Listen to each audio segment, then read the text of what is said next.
So here we are, guys. Here we are, guys. On the former residence of the People's Republic of Bulgaria leader Тодор Живков. Можем да кажем, че 10-я конгрес на Българската комунистическа партия е конгрес на целия български народ.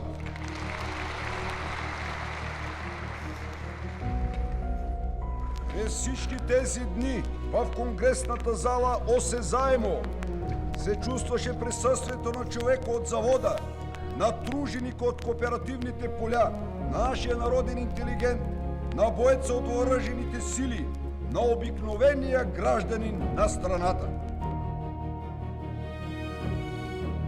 На 10-я конгрес са продиктувани от една мисъл, от една грижа – щастието на човека, щастието на народа.